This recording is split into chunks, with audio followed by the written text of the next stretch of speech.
Hello friends, welcome back to our channel. देखो, आज है कुछ प्लान शिव जी के एक ऐसे मंदिर को विजिट करने का जो महाभारत काल से भी पुराना हो और जिसका शिव पुराण में भी उल्लेख हो। ऐसे मंदिर को विजिट करने हम जा रहे हैं आज गांधीनगर के रांदेसन में। अहमदाबाद से काफ़ी नज़दीक है, तो धोलेश्वर महादेव टेम्पल जा रहे हैं। तो वहाँ जाएंगे, मंदिर कैसा है वो आपको बताएंगे और क्या क्या देखने को है और कैसा है मंदिर, क्या है हिस्ट्री, सब आपके साथ शेयर करेंगे। चलिए चलते हैं। पहुंच गए हैं धोलेश्वर महादेव। जैसे पीछे देख पा रहे हो, भीड़ है गाड़ियों की और सामने आपको गेट दिखाई दे रहा है। शाम के वक्त आए हैं, फिर भी देखो बहुत सारी गाड़ियां हैं। पहले हम गाड़ी पार्क करते हैं, चलते अंदर, फिर दिखाते हैं आपको।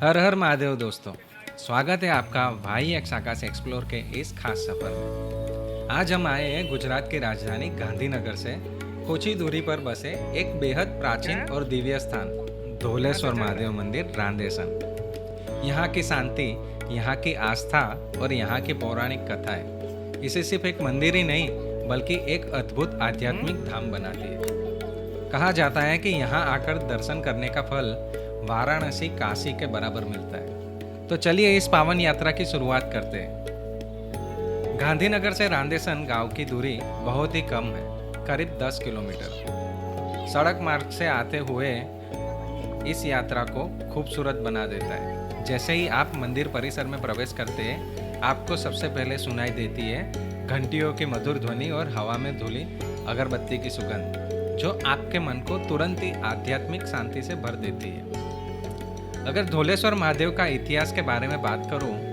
तो ये मंदिर का इतिहास बेहद ही प्राचीन और रहस्यमयी है। कहते हैं कि एक समय में इंद्रदेव, जो कि देवताओं के राजा थे, उन्होंने क्रोधवश एक बड़ी गलती कर दी थी और उनको ब्रह्म हत्या का पाप लगा। इस पाप को मुक्ति पाने के लिए इंद्रदेव पृथ्वी पर उतरे और उन्होंने कई पवित्र स्थलों पर तपस्या की। अंत में यहाँ साबरमती तट पर आए। इंद्रदेव ने साबरमती नदी में स्नान किया, भगवान शिव की कठोर तपस्या की। उनकी तपस्या से प्रसन्न होकर महादेव जी प्रकट हुए और इंद्रदेव को पाप मुक्त किया।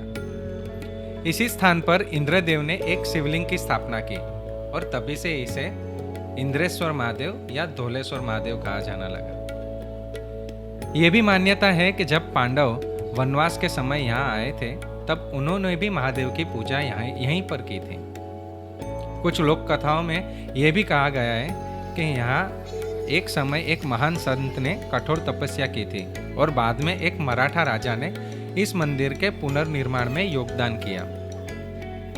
यही कारण है कि इस मंदिर को गुजरात का काशी कहा जाता है। लोगों की मान्यता है कि अगर कोई वाराणसी जाकर गंगा स्नान और काशी विश्वनाथ के दर्शन नहीं कर पाता, तो धोलेश्वर महादेव में आकर स्नान और पूजा करने से वही पुण्य फल प्राप्त होता है। अगर मंदिर के बारे में बात करूं, तो यहाँ का मुख्य मंदिर प्राचीन शैली की वास्तुकला दर्शाता है। पत्थरों पर बारिश, नक्काशी, ऊंचे शिखर और गर्भगृह में स्थापित शिवलिंग, सब कुछ इतना भव्य है कि आंखें खुद ब खुद बंद होकर भगवान शिव को नमन करने लगती है। मंदिर के परिसर में आपको यज्ञशाला मिलेगी, जहां बड़े धार्मिक अनुष्ठान होते हैं। गौशाला है, जो भारतीय परंपरा की झलक दिखाती है, और साथ ही यहाँ है संत निवास और यात्रियों के लिए जगह भी है। मंदिर के पीछे से बहती साबरमती नदी इस स्थान की सुंदरता और भी दोगुना कर देती है। नदी किनारे बैठकर अगर आप आंखें बंद करो, तो बस डमरू और मंत्रोच्चार की गूंज सुनाई देती है और आत्मा को गहरा सुकून मिलता है। सोमवार का दिन भगवान शिव का दिन माना जाता है, इसीलिए हर सोमवार यहाँ भक्तों की भीड़ रहती है। लेकिन खासकर श्रावण मास में यहाँ का वातावरण बिल्कुल ही अलग होता है। चारों ओर हर हर महादेव के जयकारे और दूर दूर से आने वाले भक्त और शिवलिंग पर जलाभिषेक, यह सब देखना अपने आप में एक अद्भुत अनुभव है। इसके अलावा महाशिवरात्रि के समय यहाँ एक विशाल मेला लगता है। दूर दूर से लोग आते हैं और पूरा मंदिर दीप और सजावट से जगमगा उठता है। रात भर भजन कीर्तन और पूजा का माहौल रहता है। कहा जाता है कि इस दिन यहाँ दर्शन करने से जीवन के सारे पाप धुल जाते हैं और मनोकामनाएं पूरी होती है। अगर आप यहाँ आने का सोच रहे हैं तो दर्शन का समय सुबह 7 बजे से रात 8:30 बजे तक का है। यहाँ पर प्रसाद और बैठने की अच्छी व्यवस्था भी है।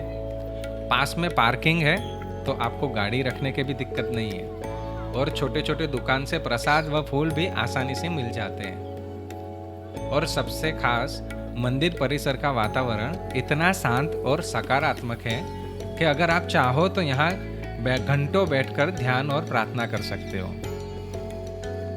आप जब खड़े होकर मंदिर की घंटियाँ सुनते हो, सामने जलता दीपक देखते हो और नदी की ठंडी हवा आपके चेहरे को छूती है तो लगता है जैसे वाकई आप किसी और ही दुनिया में हो। यह मंदिर न सिर्फ आस्था का प्रतीक है बल्कि यह आत्मा को शांति देने वाला एक ऊर्जा स्थल है। यहाँ जाकर आप सच में समझते हैं कि क्यों इसे गुजरात का काशी कहा जाता है। तो दोस्तों, ये था हमारा आज का आध्यात्मिक और ऐतिहासिक सफर धौलेश्वर महादेव रांदेसर। अगर आपको ये यात्रा पसंद आई हो तो वीडियो को लाइक और शेयर जरूर करें और हमारे चैनल भाई एक्स आकाश एक्सप्लोर को सब्सक्राइब करना ना भूलें। और हाँ, कमेंट में हमें ज़रूर बताइएगा कि आप अगली बार हमें कहाँ ले जाना चाहते हैं। जय भोलेनाथ। मिलते हैं एक अगले एक्सप्लोर में। तब तक के लिए बाय बाय।